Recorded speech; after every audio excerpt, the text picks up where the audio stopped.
Hello विद्यार्थी मित्रों, good morning.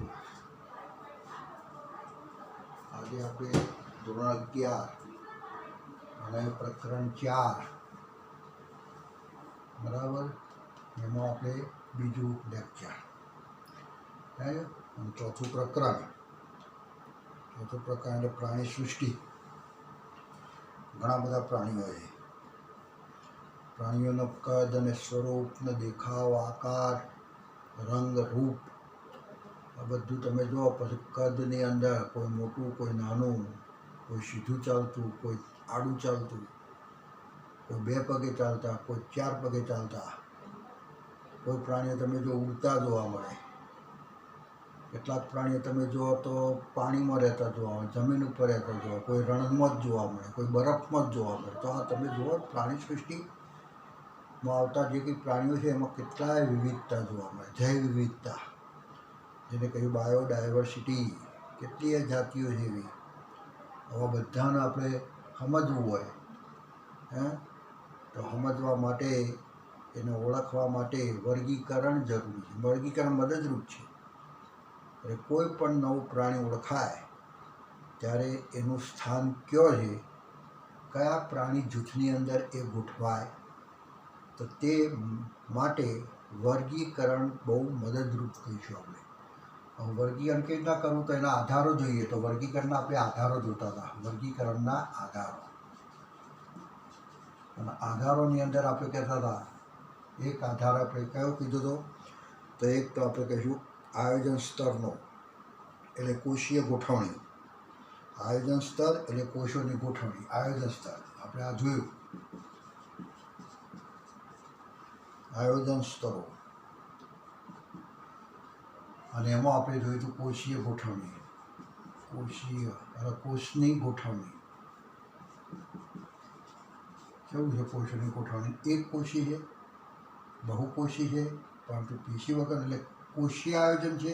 એમાં 4 જેટલા આયોજન આપણે જોયા હતા। કયા આયોજન? તો કોષીય આયોજન, કોષીય કોષસ્તરીય એમ લખતા હતા। કોષસ્તરીય આયોજન, કોષસ્તરીય આયોજન, એક કોષ સુધીનું આયોજન। જે એક કોષી પ્રાણીઓ છે એમાં એક કોષી એટલે આપણે કહ્યું ફક્ત કોષ સુધી જ આયોજન છે। કોઈ પણ શરીરની અંદર ક્યાં સુધી બંધારણ છે, તો કેટલાકની અંદર ફક્ત કોષ સુધીનું બંધારણ, કેટલાકની અંદર ઘણા બધા કોષો ભેગા થઈ અને કોઈ કાર્ય કરતા હોય તો પેશી આપણે કહીશું પેશી સ્તરીય આયોજન, પેશી સુધીનું આયોજન છે। કયા સમુદાયમાં હોય, શું હોય, એ આપણે વિગતે ચર્ચા કરી હતી, ખ્યાલ આવ્યો? પછી ત્રીજું આપણે કીધું કે પેશીઓ ભેગી થઈ અને અંગ બને, અને અંગ દ્વારા કોઈ એક કાર્ય થતું હોય તો એને કહીશું અંગ સ્તરીય આયોજન। અંગ સ્તરીય આયોજન। અને ચોથું આપણે કીધું હતું કે ઘણા બધા અંગો ભેગા થાય ત્યારે બનતું એક સિસ્ટમ, એક તંત્ર, તો તંત્ર દ્વારા કોઈ કાર્ય થતું હોય તો એને આપણે કહીશું અંગતંત્રીય આયોજન। અંગતંત્રીય આયોજન, અંગતંત્ર આયોજન, અંગતંત્ર અથવા અંગતંત્રો સ્તરીય આયોજન। ચાર છે, આમાં 4માંથી આપણે શેમાં આવીએ? આપણું શરીર બની છે આપણું, તો આપણે બધું ભેગું થતો છેક તંત્રો ધરાવીએ છીએ। એટલે આપણામાં શરીરની અંદર આયોજન કઈ કહીશું? તો અંગતંત્ર સ્તરીય આયોજન, અંગતંત્ર સ્તરીય આયોજન। તો આપણે એક વર્ગીકરણનો આધાર વિશે ચર્ચા કરી। આ સ્તરો કયા સ્તરમાં છીએ આપણે? કોષ સુધી છીએ કે પેશી સુધી છીએ, કે અંગો બને છે ત્યાં સુધી છીએ, કે છે અંગતંત્રો બને છે ત્યાં સુધી? તો આ બધા આયોજન આપણે જોયા હતા। હવે આપણે બીજું સમમિતિ। સમમિતિ કહેવાયો, સિમેટ્રી જેને કહે સમમિતિ, એટલે સિમેટ્રી કઈ ના છે? અક્ષ વચ્ચે દોરો અને 2 બાજુ સરખું છે કે 2 બાજુ સરખું નથી, એટલે એ રીતે આપણે સમમિતિ, સિમેટ્રી આપણે 2 પ્રકારની મુખ્ય પાડીશું। ચાલો, વર્ગીકરણ કરી શકાય, સિમેટ્રીના આધારે પણ વર્ગીકરણ કરી શકાય। એમાં વાદળી જેવા જે પ્રાણીઓ જે કહીશું તો એ લોકો બધા કેવા કહીશું? અસમિતીય છે। એ બધા કેવા કહીશું? અસમિતીય, કે સમમિતિના આપણે બે ભાગ પાડો. અસમમિતીય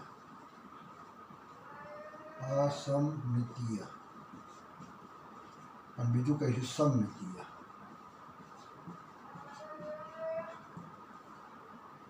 કોઈ પણ પ્રાણીઓ હોય, આપણે કહીશું આ પ્રાણી છે અને વચ્ચે આમ અક્ષ દોરો,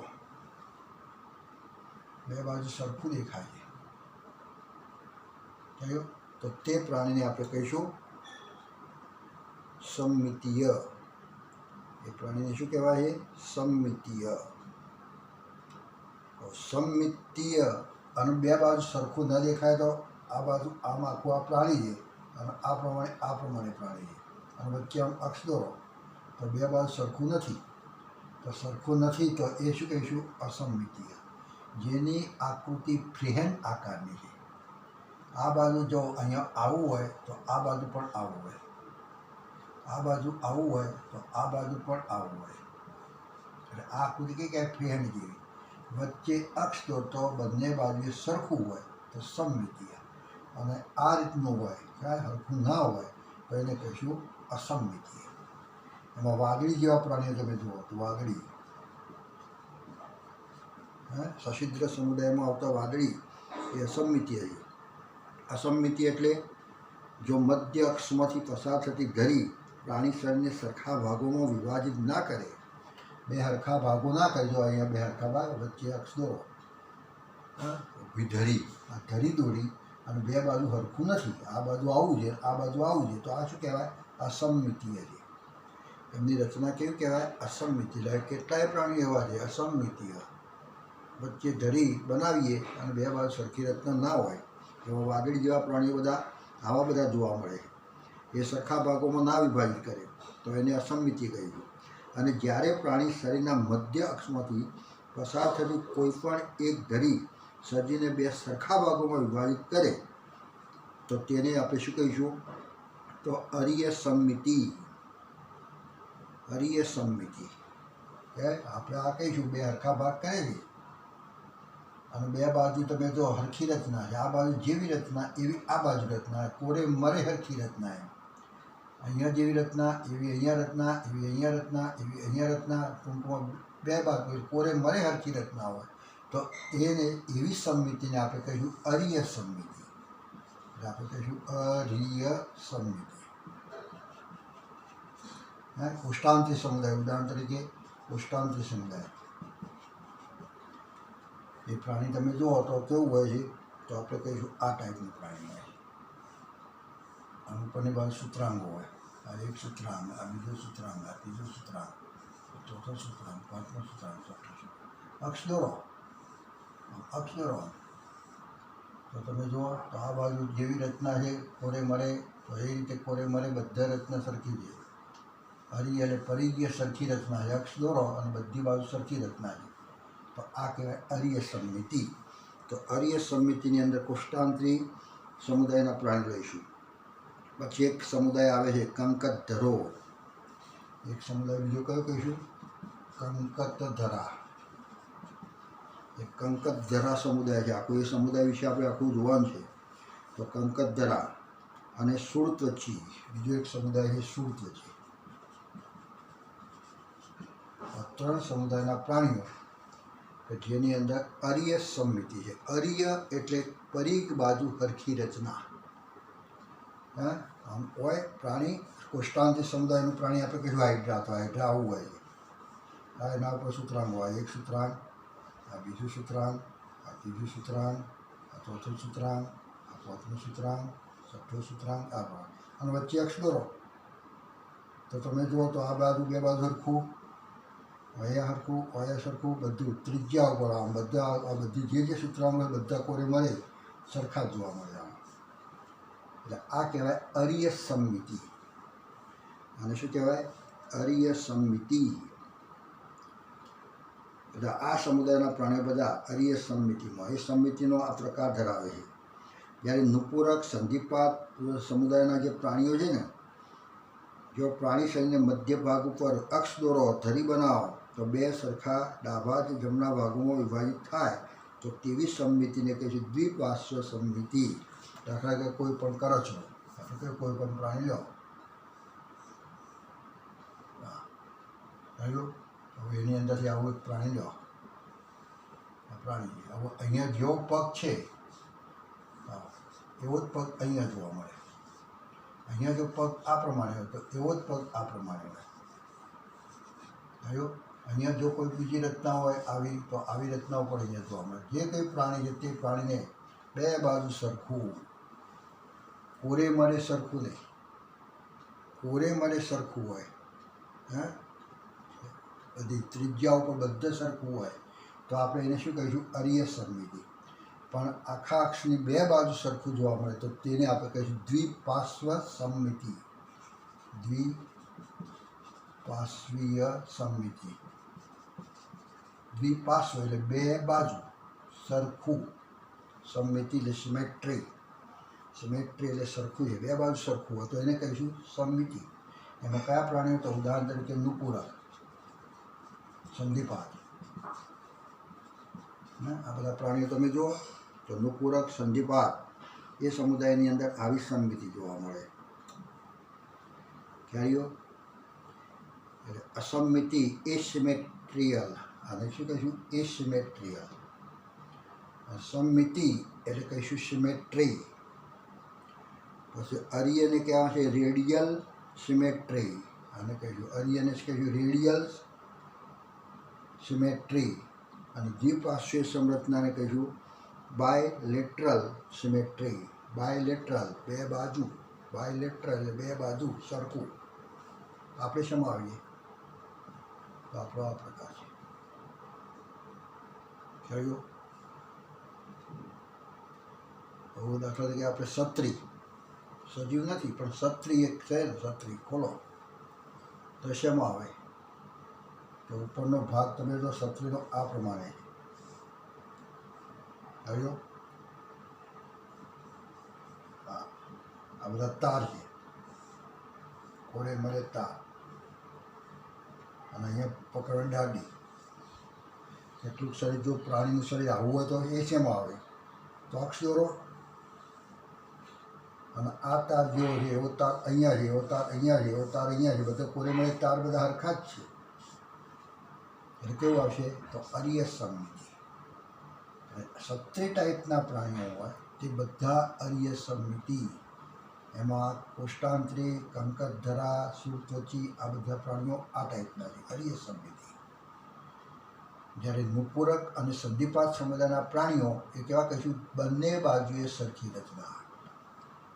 ફક્ત ઉપરની બાજુએ કોરે મરે હરખું નથી પણ બે બાજુ હરખું, બાયલેટરલ. બાયલેટરલ એટલે બે બાજુ, વચ્ચે આમ અક્ષ દોરો અને બે બાજુ હાથ, પગ, અહીંયા તમે નાકનું એક આ નાક, આંખો, હા, પછી મોઢાની વચ્ચે તમે જો આ બાજુ રચના એવી, આ બાજુ રચના, કાન આ બાજુ, બે બાજુ હરખી ફ્રેન્ડ જેવી રચના હોય તો તેને આપણે કહ્યું દ્વિપાર્શ્વીય સમમિતિ.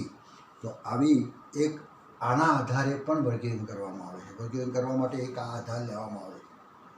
એટલે આપણે એક એક સમુદાય બધા જોવાના છે બધા, અને એક એક સમુદાયની અંદર આપણે બતાવીશું કે આ પ્રાણીઓ, આમાં આવતા પ્રાણીઓ કેવા, તો આવા તો કહીશું આપણે. કોશી પહેલું આયોજન કયું કીધું કે આમાંથી કયું આયોજન છે? તો એક વાક્ય આવું લખવું, અંગસ્તરીય છે. પછી બીજું સમમિતિમાં કેવું છે? તો આપણે કહ્યું અરીય સમમિતિ છે. જેવું હોય એવું લખવાનું, આવું હોય તો આવું લખીશું. એ દરેકની અંદર આપણે સમમિતિ પણ બતાવીશું. સમમિતિના આધારે આ પ્રમાણે કરવામાં આવે. હવે ગર્ભસ્તરો, દ્વિગર્ભસ્તરી છે કે ત્રિગર્ભસ્તરીય આયોજન. એટલે ગર્ભસ્તરો, ગર્ભસ્તરોના આધારિત હવે જોઈએ. ત્રીજું આપણે આધાર લઈએ ગર્ભસ્તરો. તો ગર્ભસ્તરોના આધારિત પણ વર્ગીકરણ થતું હોય છે. એમાં ગર્ભસ્તરો કર્યા, બે ગર્ભસ્તરો ધરાવો તો દ્વિગર્ભસ્તરીય, અને એના ગર્ભ વિકાસ દરમિયાન 3 ગર્ભસ્તરો જોવા મળે તો ત્રિગર્ભસ્તરીય. એટલે આપણે શું લખીશું? ગર્ભસ્તરોના આધારિત. ગર્ભસ્તરો આધાર,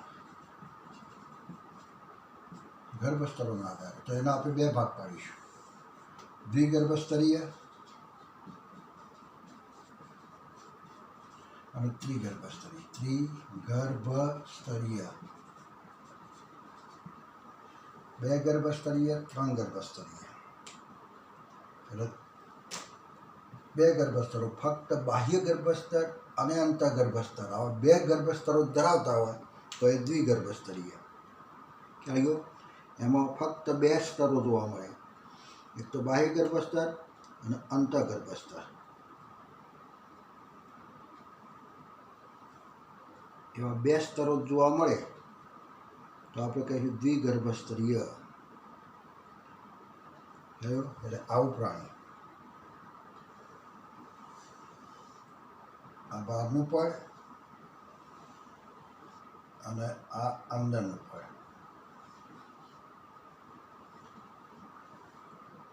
આવું જોવા મળે. આ વચ્ચે શું છે? તો વચ્ચે કોઈ પડ નથી, કોઈ સ્તર નથી, પણ વચ્ચેનો આપણે કહીશું મધ્ય શ્લેષ્મ છે. એને શું કહીશું? મધ્ય શ્લેષ્મ સ્તર છે. શ્લેષ્મ ચીકણો પદાર્થ પડેલો છે. અકોષીય સ્તર છે, કોષો નથી. આ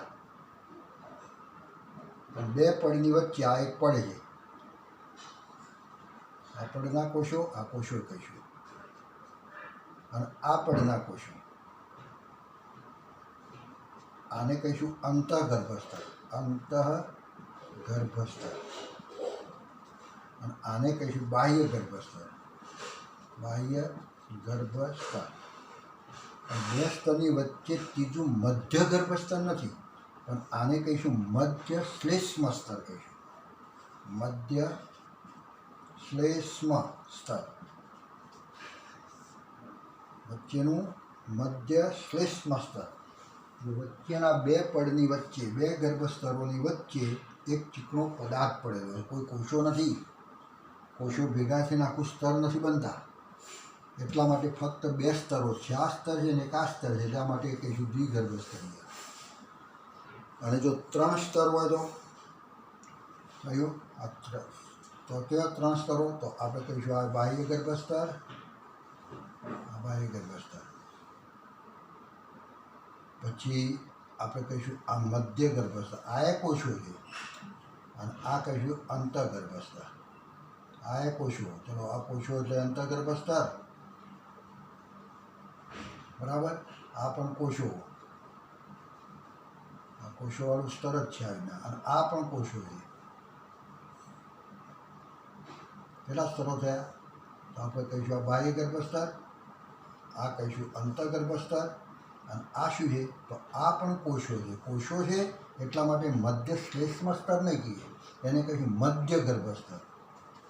મધ્ય ગર્ભસ્તર. એટલે આવા ત્રિગર્ભસ્તરીય કહેવાય. 3 ગર્ભસ્તરો છે ને, બાહ્ય ગર્ભસ્તર, મધ્ય ગર્ભસ્તર અને 2ના વચ્ચે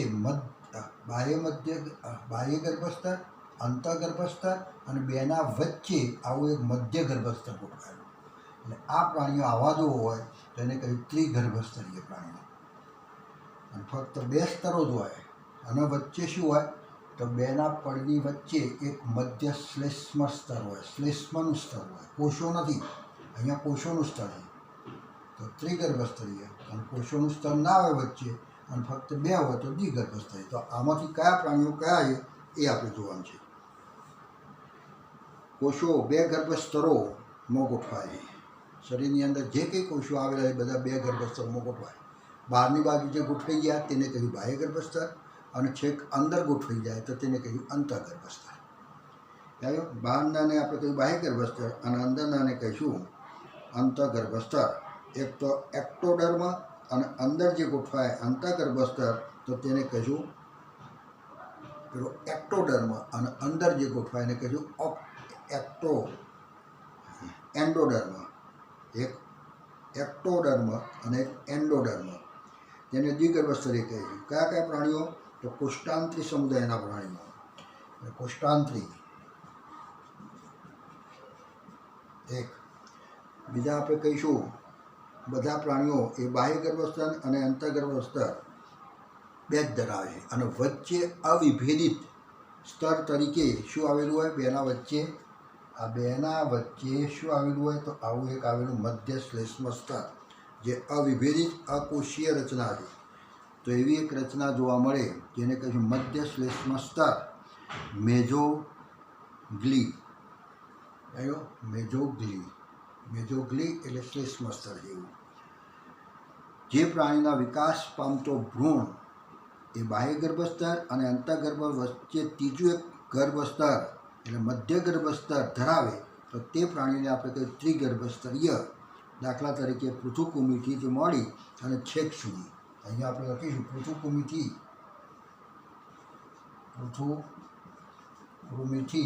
તે આપણે કહીશું છેક.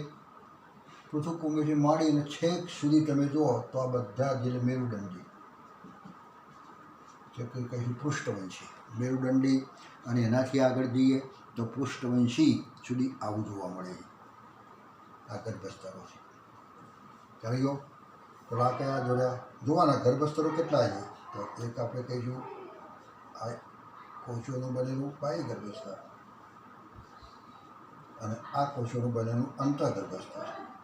અને વચ્ચે કોષો નથી, વચ્ચે કોષો ગોઠવાઈને મધ્ય ગર્ભસ્તર નથી બનાવતા. એ વચ્ચે કોષો વગરનું પડે છે, અવિભેદિત છે, કોષો નથી બનેલા. એને કહીશું મધ્ય શ્લેષ્મસ્તર. તો આને કહીશું દ્વિગર્ભસ્તરીય. તો ઉદાહરણ તરીકે કોષ્ટાંતરી સમુદાયના પ્રાણીઓ દ્વિગર્ભસ્તરીય છે. અને ત્રિગર્ભસ્તરીય એટલે બધા જે પૃથુકૃમિથી જે આટલા સુધીના, જેમાં 3 ગર્ભસ્તરો આવેલા છે, 3 સ્તરોમાં કોષો ગોઠવાયેલા છે. તો આ એક આધાર આપણે કીધું ગર્ભસ્તરોના આધારે. ત્રીજો એક આપણે કહીશું દેહકોષ્ઠના આધારે. હવે દેહકોષ્ઠ જોઈએ.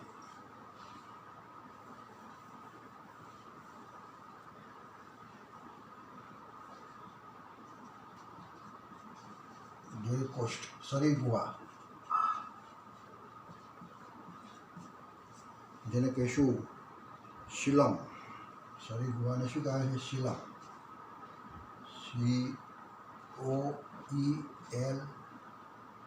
COELM. શિલમ. શિલમ એટલે દેહકુળ. હવે આપણે 3 ગર્ભસ્તરો જોયા ને, તો જે પ્રાણીઓ ત્રિગર્ભસ્તરીય છે, દ્વિગર્ભસ્તરીય નહીં, જે પ્રાણીઓ ત્રિગર્ભસ્તરીય છે, દેખાય છે? આ પ્રાણી ત્રિગર્ભસ્તરીય છે. કયા સ્તર? તો એક આપણે કહીશું આ બાહ્ય ગર્ભસ્તર, આ કહીશું મધ્ય ગર્ભસ્તર અને આ કહીશું અંતઃગર્ભસ્તર. આવા જે પ્રાણીઓ છે ત્રિગર્ભસ્તરીય પ્રાણીઓ જે જોવા મળે. 3 સ્તરોનો ખ્યાલ આવ્યો. આ 3 સ્તરો બાહ્ય, મધ્ય અને અંતઃ. બરાબર છે. હવે આ પ્રાણીઓની અંદર આગળ વિકાસ થતો કેટલાક પ્રાણીઓમાં મધ્ય ગર્ભસ્તર છે ને, એના વચ્ચોવચ એક ફાટ પડે છે.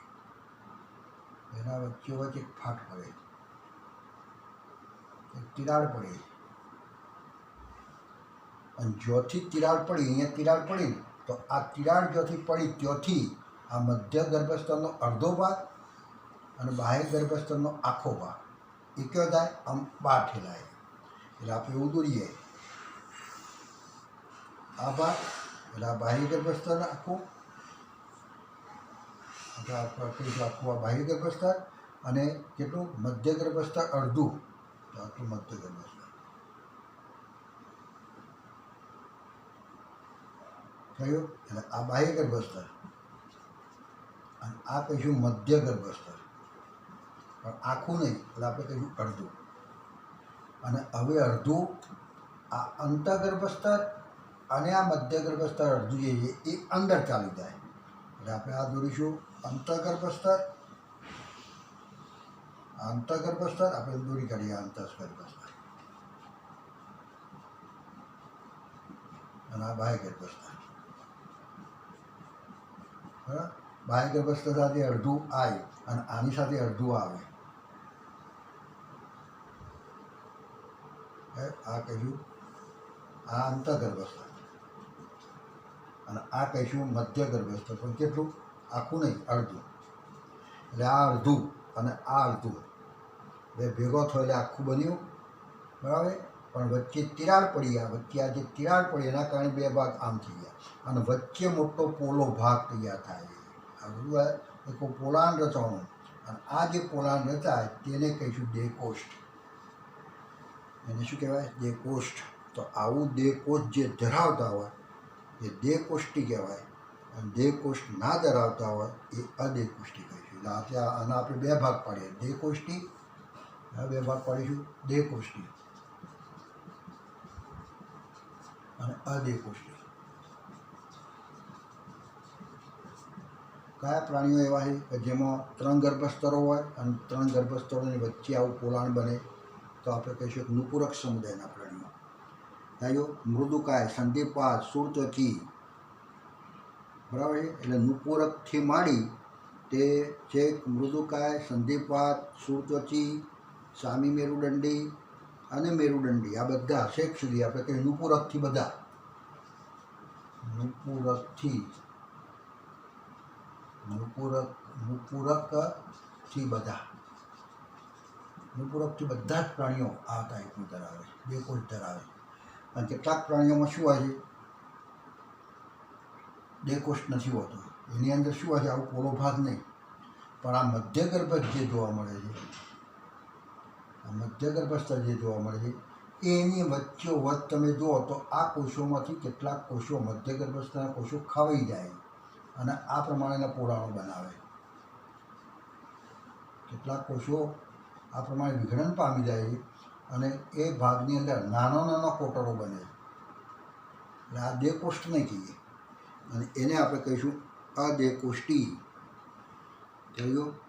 એક દેહકોષ્ઠી અથવા કેટલીક વાર તો આ મધ્યગર્ભસ્થ છે એમાં પોલાણ બને જ નહીં અને કેટલાકમાં આવું પોલાણ બને. જો આવું પોલાણ બને તો આને કહીશું દેહકોષ્ઠ ખરો પણ ખોટો દેહકોષ્ઠ છે. એટલે આપણે કયા કહીશું? આ તો આ આપણે આરે કહીએ. પહેલાં 3 ગર્ભસ્તરો જોડાયેલા છે. કયા 3? તો બાહ્ય ગર્ભસ્તર, આ પ્રમાણે, પછી આ મધ્ય ગર્ભસ્તર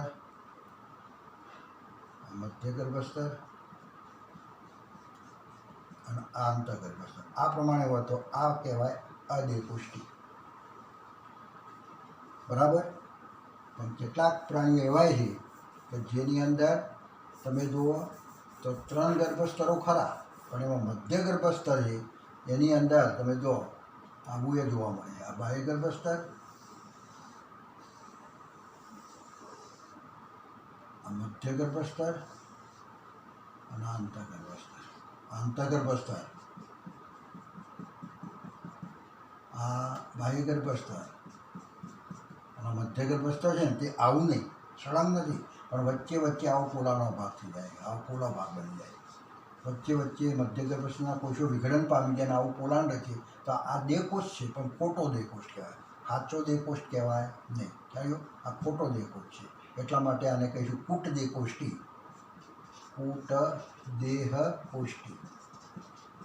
એક આખો સમુદાય એવો છે કે જેમાં ખોટી શરીર ગુહા છે. કૂટ દેહકોષ્ઠી એટલે ખોટો દેહકોષ્ઠ. સાચી શરીર ગુહા નહીં, ખોટો શરીર ગુહા, તો આને કહીશું કૂટ દેહકોષ્ઠ. અને એવું આપણે કહીશું સૂત્રકુમી સમુદાય. સૂત્રકુમી સમુદાયની અંદર આવું જોવા મળે. બરાબર. તમે જો ધ્યાન આપો, આમાં ખાસ આ છે. આ કહેવાય ત્રિગર્ભસ્તરીય અને દેહકોષ્ઠ ધરાવે. આ વચ્ચે જે પોલો ભાગ બને ને એ દેહકોષ્ઠ કહેવાય. અને સાચો દેહકોષ્ઠ પણ સાચો દેહકોષ્ઠ ધરાવે છે. તો આ દેહકોષ્ઠ ધરાવતા નથી એટલે અદેહકોષ્ઠી થયું. અને અદેહકોષ્ઠી તરીકે આપણે કહીશું તો એવા પ્રાણીઓ છે અદેહકોષ્ઠી કે જેમાં આપણે કહીશું દેહકોષ્ઠ હાજર ના હોય. દાખલા તરીકે પૃથુકુમી સમુદાય. કયા સમુદાય?